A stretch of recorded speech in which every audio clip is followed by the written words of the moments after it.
I am joined today on Between the Levees by Denny Palmer, who I met at AEP and then was with at ACBL. He is a port captain based out of Houston, commuting between Houston and the greater New Orleans area. Denny, thank you very much for joining me.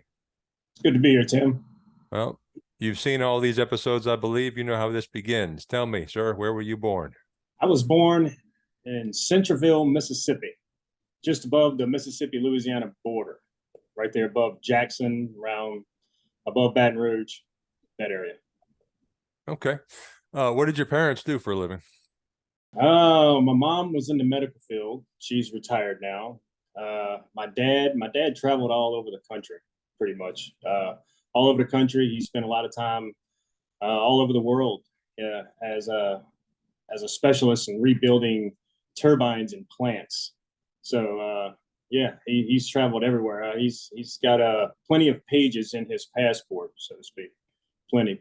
He's been around. Was he often away when you were growing up?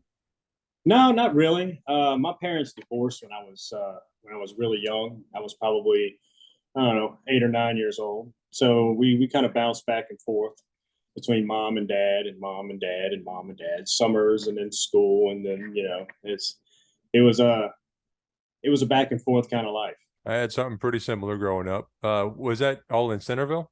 No, so we actually lived in a little town called Jackson, Louisiana. Centerville was just the closest hospital there whenever I was ready to come into this world, so to speak. So yeah, they went up there to Mississippi. That's where I was born, and then I'm pretty much born and raised in South Louisiana. Gotcha. Any siblings? So yes, I'm the oldest of five. I have two full-blooded sisters, one full-blooded brother, and a half sister. Unfortunately, all three of my sisters are no longer with us. They've passed, and last 20 years. And so now it's just me and my brother. My brother lives out here in the Houston area, so I get to see him when I'm at work. Yeah, sorry to hear that. Well, what was life growing up? How did you get through school and would end up? You were in the military, in the Marine Corps, if I'm not mistaken, as well, right? Yeah, I did 4 years there. Growing up, small towns, really small towns. Back in the days where we used to get on our bikes and just from daylight and just go. There were no cell phones and none of that stuff.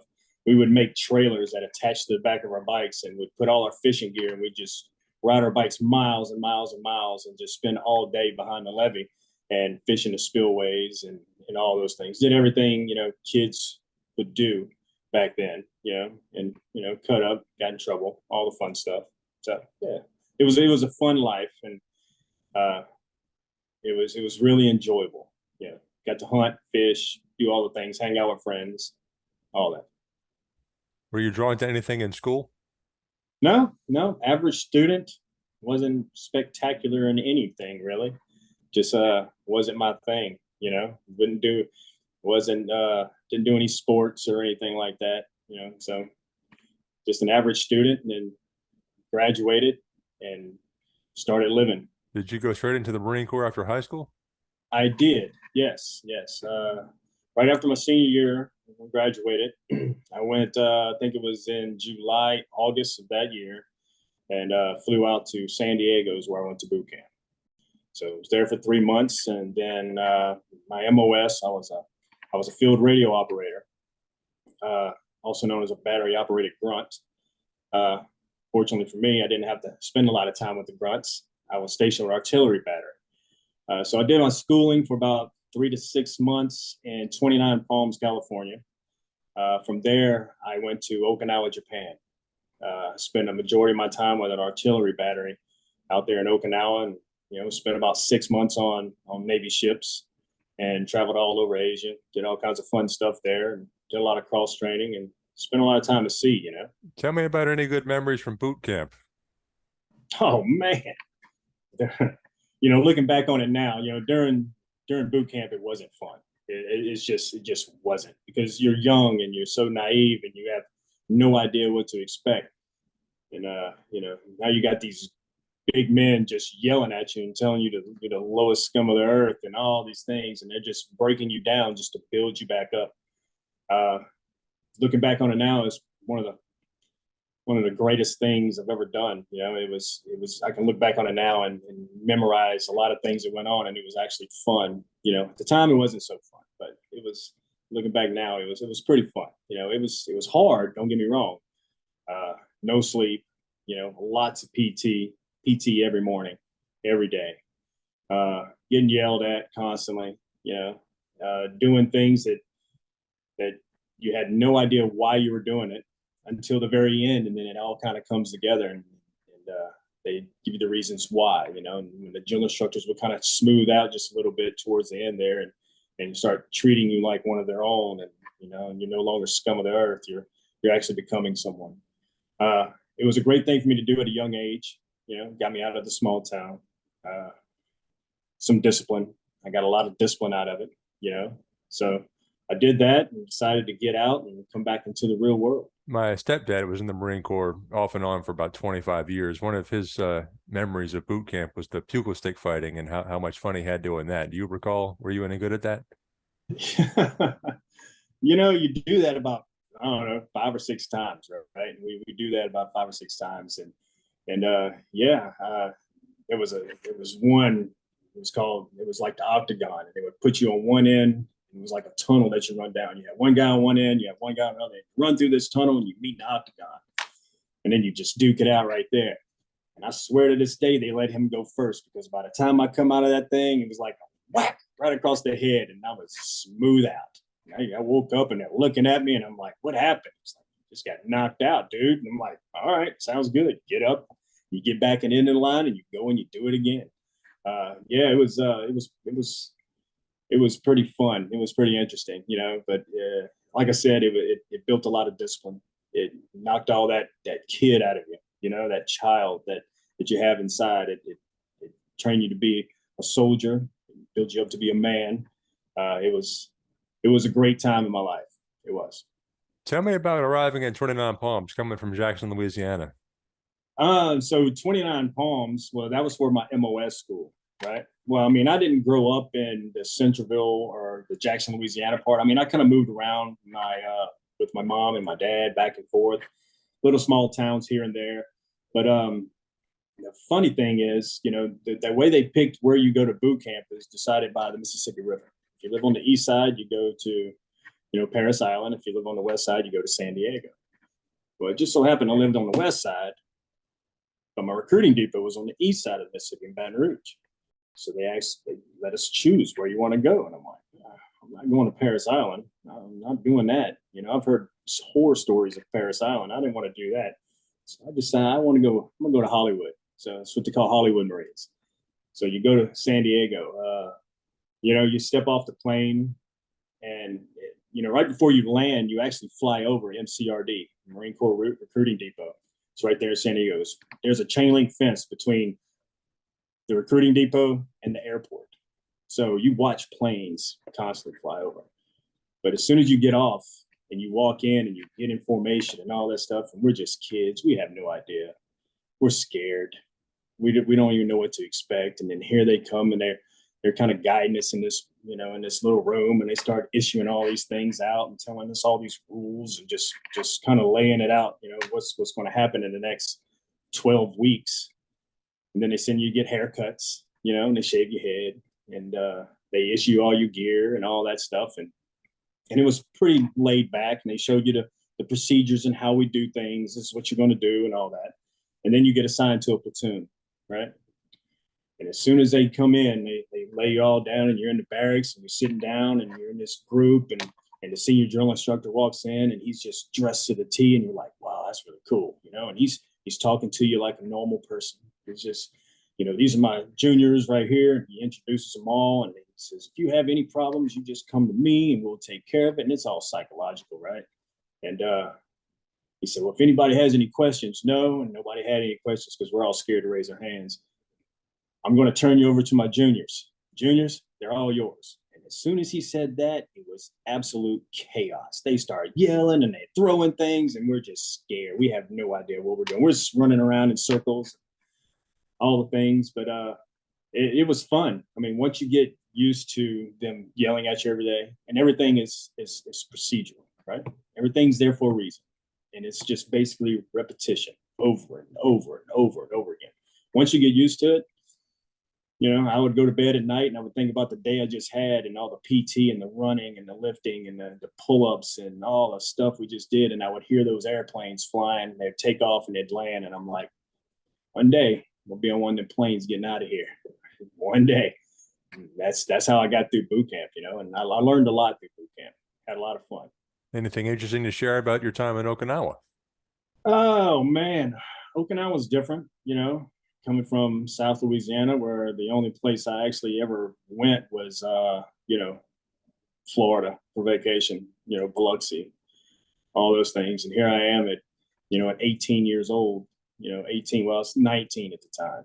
So 19 years old, and you fly into a foreign country and you land, and the culture is just totally different. You have no idea it's a culture shock, So, yeah, it was pretty interesting. You're around the locals who don't speak a whole lot of English. You don't know what's going on, and we're able to kind of go off base on weekends and explore and have a little fun. And Okinawa is not very big. I mean, on weekends, we would actually take, we bought bikes, and we can ride our bike around the island and camp out in a weekend, and it was pretty interesting. I spent pretty much all my time there. Some of the time I was there, I spent 6 months on ship. So got to go all over Asia, Thailand, Korea, Philippines. That was a totally different life, but also fun. You go into port and you have a great time and just visit. Looking back on it now, I was so young and just didn't care about anything. We just wanted to get off and go drink and just party and all that. If I was to go back and do it today, I would pay more attention to the culture and soak it all in with how they live and why they live that way. I don't regret it, but that's one of the things that I wish I could have done a little differently. I don't recall the year or how long he was there. My stepdad was in Okinawa. He was actually teaching the locals how to do country western line dancing and stuff. But anyway, so that's cool. Yeah. You do your 4 years and you get out. What happens next? Yeah. So I had a lot of stuff to get out of my system. I moved to Panama City Beach and partied it up, bartended right there on the beach during a couple for spring break and stuff like that, then I decided to come on back and get into the river. What we didn't discuss was between my junior and senior year in high school, I was already 18 because I have a late birthday when it comes to the school year. I was already 18, and between my junior and senior in high school, and of course, is how I got into the industry. I had two uncles that were boat captains, and I needed something to do for the summer because I just didn't want to sit around. And my mom was like, "You need to find something to do." I'm like, "All right." So they threw me out to the river with my uncles, and they put me on deck. And I worked for 3 months straight, and that was a little different. Back then, early '90s. Didn't know what to do, had no clue. The deck crew wouldn't even let me out on tow because, they were mad because I was on my uncle's boat, and they just sent a boy out here to do a man's job. They were them hardcore deckhands, So they just made me chip and paint the boat all summer. That's all I did. I didn't even go out on tow. Didn't lift the ratchet, didn't tighten the wire, didn't face the boat up, didn't unface the boat, nothing. Chips and painting. That was my day. From 6 in the morning till 6 in the evening. I chipped and I painted. And by the time the summer was up, I pretty much had the whole boat done. So that was my first experience on the river. So after I came back from Florida, I decided, let me give it a chance again because I knew the job, right? So I went back to the same company I worked for that summer. And went back on deck and worked my way up through there. What was the company? Carline Management Company. Okay. Say again? Oh, I'm just saying it's just a small family owned company, right there at the 180 mile board. Yep. What was deckhand onboarding back then? Watching a lot of VHS tapes. safety videos, of course. Carline's a good company. They've always taken care of their people. Don't have anything bad to say about Carline. They put you in a little room, you do your application, they do the interview, and then they put you in a little room and they give you a stack of VHS tapes and say, watch all these tapes. You do all the paperwork. And I mean, it was a stack of paperwork, making sure you test out on these videos and all that. And then they pretty much throw you on a boat. It just so happened I was actually going to get on one boat. I was going to get on the CSS Atlanta to catch my uncle's boat, which is the CSS Arkansas. And they were going to meet, so they were going to drop me off in between. I get on the Atlanta. I had no idea what was going on here. And I'm in the galley. I got my life jacket still on. And they're like, hey, you're not going to sink right here. You can take your life jacket off. I'm like, oh, okay, cool. Take my life jacket off. I got a guy that's all tatted up in the corner over there, and he's just playing guitar. He's got long hair. And I'm like, what the hell did I get into, man? I have no idea. And he looks at me and says, what are you on, front watch, back watch, or swing watch? And I'm like, I have no idea, dude. I don't know. By that time, the captain comes down, and the captain was, if you didn't know him, he was mean as a rattlesnake, And he was one of those captains, when he came down, everybody went to one side of the galley, and he would go to the galley table and he would eat his lunch and he'd go back upstairs. And and by the time they met up with the boat, I was able to get off and get on my uncle's boat, and that's where I spent all my time there. So. Tell me about your tenure on deck on your uncle's boat. Oh man, well, once I went back, for my first little stint in the summer, when I went back, it didn't take long for me to kind of get back into the swing of things, right? When it came to maintaining the boat, I didn't have a whole lot of experience on the deck because, of course, they didn't let me out there. So I had to learn all that, but I had a lot of good mentors, quite a few of them that are no longer with us, but a lot of my mentors that I had are actually all in the wheelhouse now, quite a few of them. They've moved on to bigger and better things, and they taught me a lot, just learning the life of a towboater. We'd work 14 and 7, and back then I was still young. And it was, you get on the boat and you work 14 days, and then you get off and you just go party and you blow all your money, and you come back for 14 days and you just rest up, you make your money, and you do that for as long as you want to do it. And then it came to the point where I was like, it's time for me to settle down. So, met someone and kind of started settling down and all that. So then I decided I wanted to get my pilot's license. I had time in to get my pilot's license. So I went to school for that. Had two good friends that were actually going to school at the same time. They had already had their license, and they were both already cut loose, but they were going to upgrade their license. And so we all went at the same time. So I had those guys kind of help me and bring me up to where they were in their license so I could get the same license they had. So we would study. I finally got my license, and then it was up to me to, there was no steersman program back then, of course. It was up to me to learn how to run the boat, how I was, any way I could, So my uncle would train me, I had other captains that, one of them still at Carline to this day, I mean, he's been there, I don't know how long Mike's been there, but Mike Duncan's been there for, I imagine, 20, 25 years or something like that.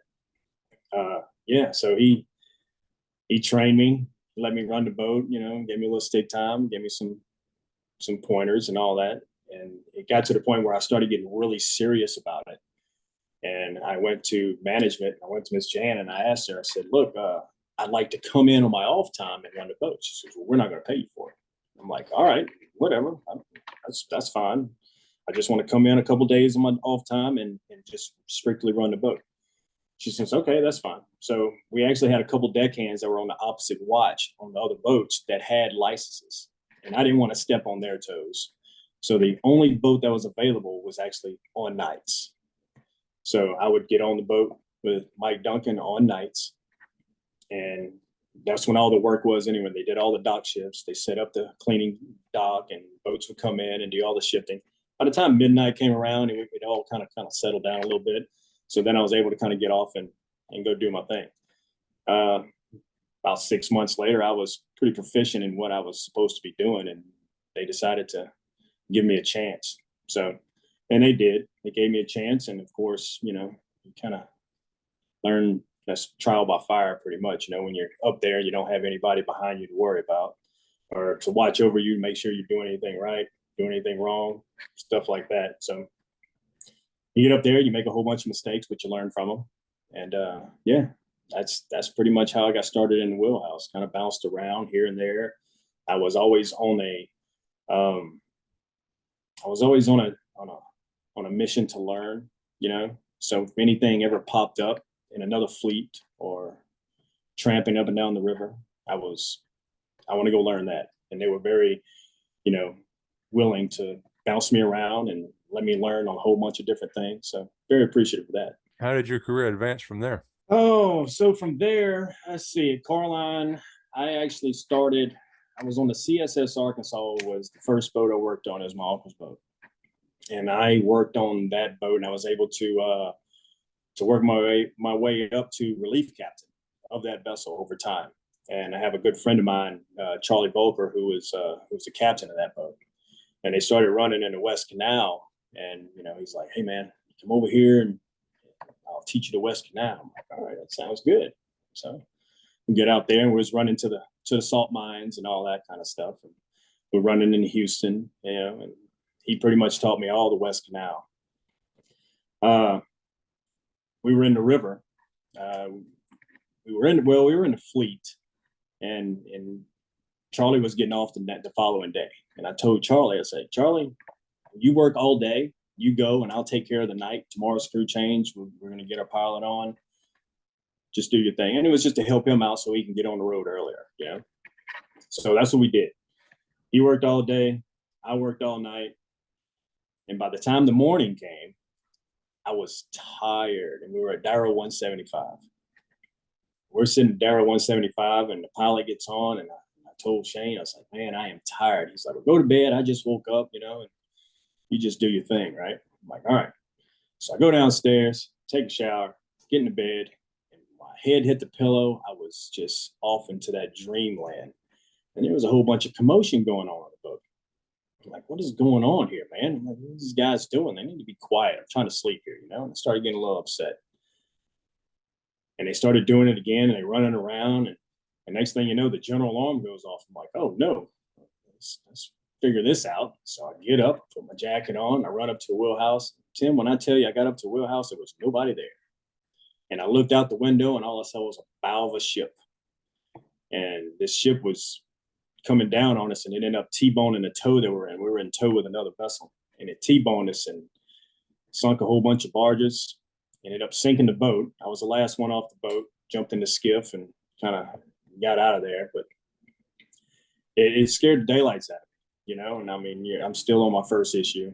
I have no idea how I'm going to bounce back from this, but I had to bounce back. So I took some time off, a couple of weeks, and then I went to Carline and said, look, if I'm ever going to do this again, I can't do it in the river. So I decided to move on to somewhere else, and I applied for Maryland Marine at the time. And they strictly just ran canal, They said, we understand, not a problem. I left, went to Maryland Marine. I was there for probably about a year, something like that. Just running the West Canal, every now and then in the river, running to Houston, pushing a couple crude oil barges, running in every little ditch you could possibly find. Decided that by that time, it was time for me to just find a fleet job, because by then I was married. I had kids at home, young kids, and it was time for me to be home with them. So I was looking for a fleet job. And it just so happened that AEP had just came in to the convent fleet, and they bought, Elmwood and all that kind of stuff. And they were in there. So I applied for them. I had a buddy of mine that worked at Elmwood at the time, or Memco, whatever they called themselves. And he kind of put a word in for me, told me, he's looking for something. And it took a little while, but I finally got on, and I went over there and started working at AEP and running in the fleet and all that. That was pretty fun, because that's when, after Katrina, you know, when AEP came down, they didn't have the manpower, and they wanted to kind of change the way they did business in the Gulf. And they wanted to make a turn fleet, and they didn't have the manpower there to crew the boats. So they would bring the guys down from West Virginia to crew these boats. And that was a good time. That fleet and the way it was ran and the work we did, we had fun. You know, we enjoyed every aspect of. By the time we got on the boat, the time we got off the boat, we were just rolling. We didn't stop. There was no chasing a break around there, but we had fun. And in the evenings when we got off, they would take us to dinner and just kind of hang out with us, you know, the bosses. And we didn't understand that culture, you know, the culture. I had no idea that culture even existed in a company. But the bosses were there, where they were, you know, they would get on the boats with us, ride. And if we needed anything, they were absolutely right there for us. I'm like, this is pretty cool, man. I enjoy this. And I was there for, you know, 12 years, 12 and a half years. So did that. Then, of course, ACBL came in and bought AEP River Operations. About halfway into my 12 years, management had changed. You know, the boss I had before had moved on to do something else in the company, and there was a new boss in, and they were looking for another port captain. So I applied and went in and interviewed and all that. I was on the boat one day, and he called and said, "Hey, got some good news. I want to offer you a job." I'm like, "All right." And that was my first port captain gig.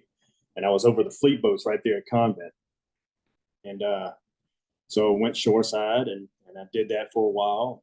It wasn't long after that, he promoted me to senior port captain. So I did that gig for a while. And of course, after that, that's when ACBL came in.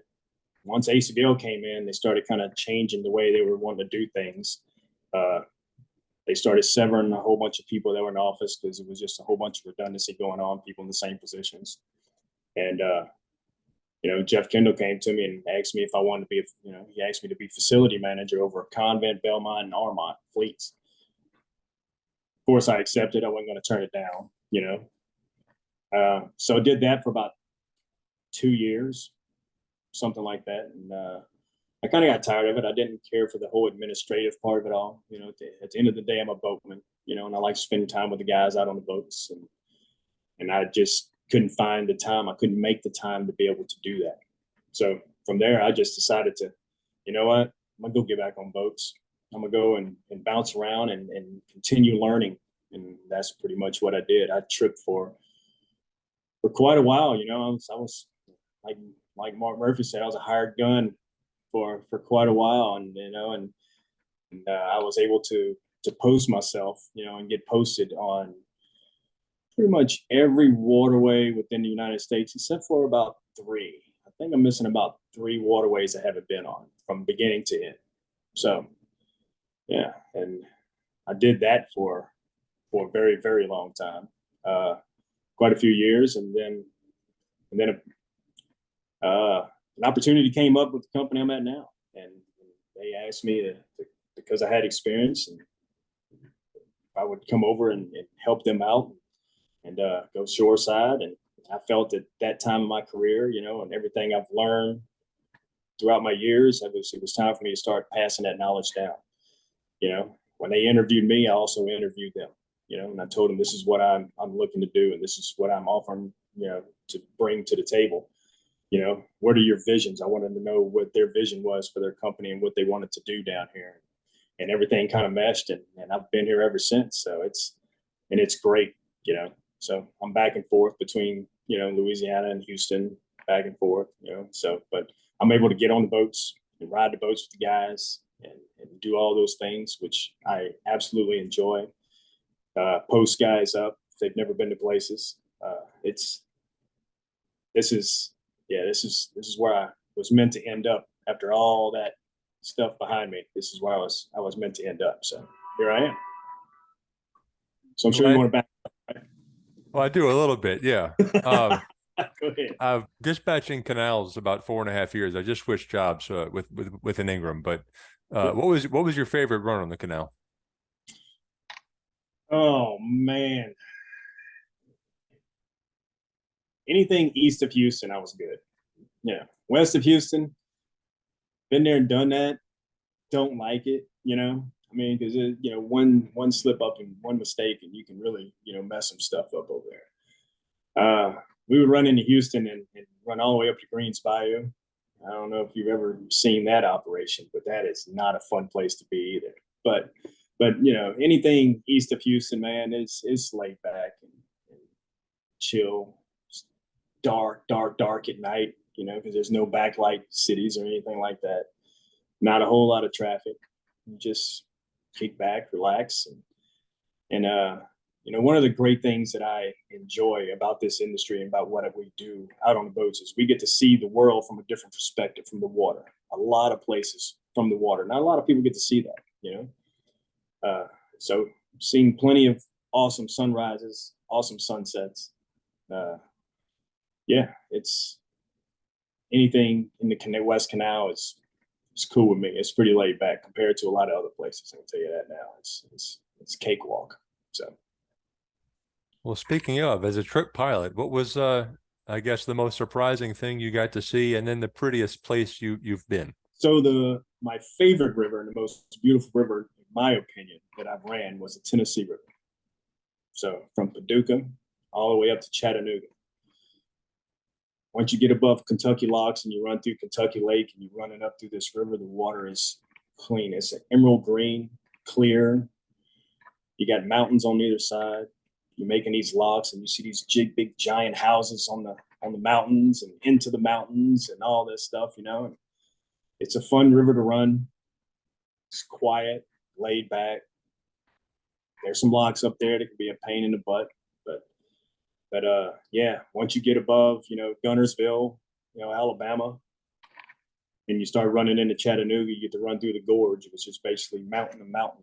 I mean, if you was looking over as an aerial, all you would see is like a stream of water between two mountains. And you get to run a barge up and through there, and it's curvy and all that. It's some of the most beautiful, you know, country, you know, up there in Chattanooga, Tennessee, and just sometimes it kind of takes your breath away because you can't believe they're paying me a lot of money to do this, but they are, and I'm willing to take it and I'm willing to do it. So yeah, it's absolutely stunning up there.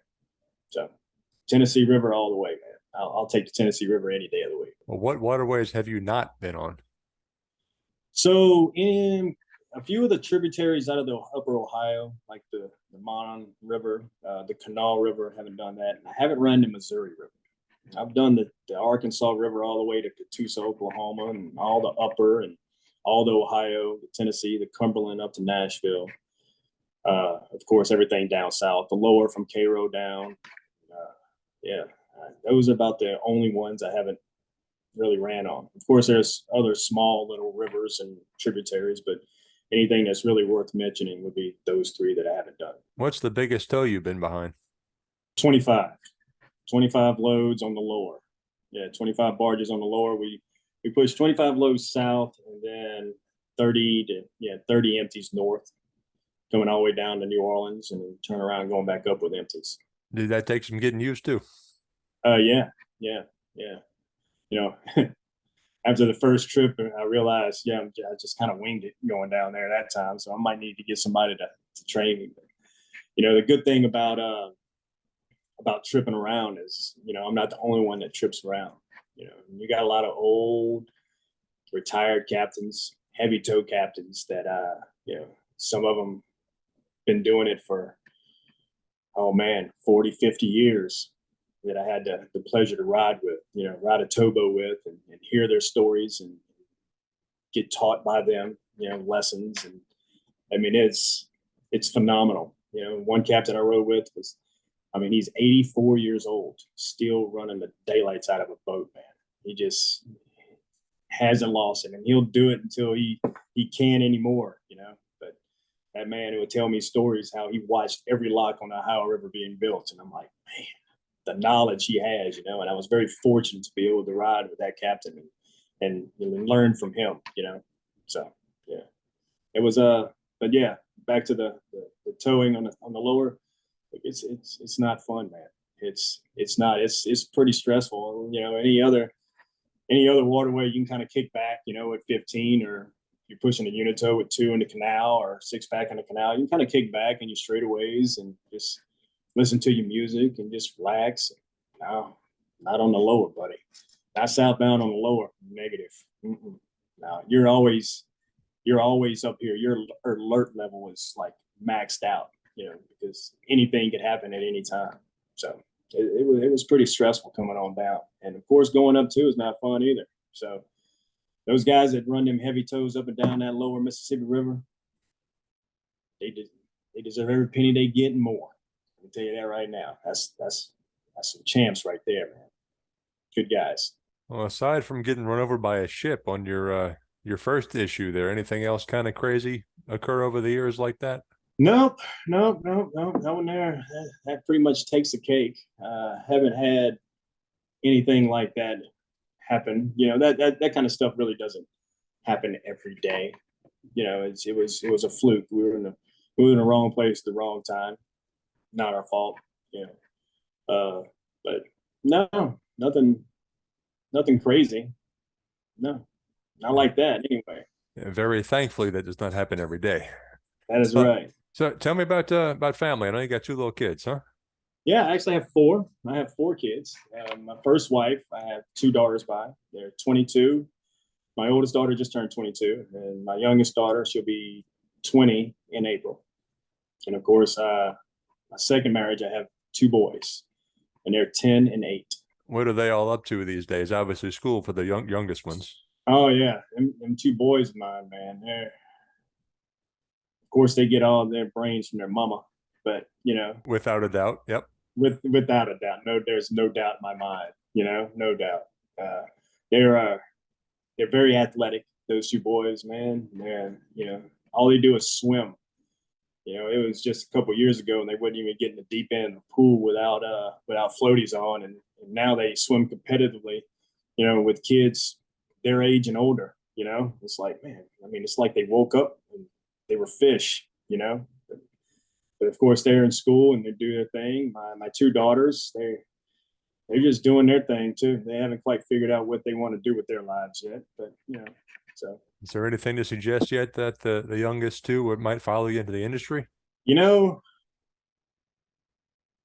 not the type of person that's gonna push them towards it, and I'm not also gonna prevent them from doing it. I'm gonna allow them to make their choices however they see fit. If that's what they want to do, awesome. I'll mentor them just like my uncles mentored me. Coming into this industry, if that's what they want to do. I'm hoping, wouldn't say I'm hoping not, but I hope they go on to be something bigger and better, because I mean, those kids, man, they surprise me every day, especially my youngest. My oldest son, he is about, you can put any ball in his hand and he can play that sport. It doesn't matter. I mean, I don't think he's ever picked up a tennis racket, but I bet if I put him on a tennis court, he'd kick my butt. He's that athletic, and the youngest one, I mean, he's just too smart. He's too smart for his own good. Him, man. I don't know. I don't even know what to think about him. It's hard to even hold conversations with that kid. It's like, what? I can't believe that just came out of your mouth, man. What are you talking about? But no, good kids. But if they choose to do that, then you know what? By all means, I'll support that. If not, then they won't, and I'll support whatever they choose they want to do. I can tell you this much: it's a good industry to be in, and it supported me, my family, taking care of me. It's nothing. There's nothing like this, in the world, and what we do is so unique. So I really, really, truly enjoy what I do. I love what I do. I can't even think about or picture myself doing anything else. So I'm very proud of what I do. So yeah, if they want to follow my footsteps, awesome. If not, awesome. Now, had you heard of the Maritime Throwdown before my podcast? Yes. Yeah. I actually I know Kenny. Yeah, I know Kenny Brown. Good dude, really great guy. I've spent a lot of time when I was tripping around, and hung out in the Cheryl K fleet, and he would be over there and just talking to him, and doing all the things. He actually came from Carline also, so we have that in common. But yeah, he's a good dude, man. Good dude. What he's doing is a great thing for the industry. I don't know, any final thoughts?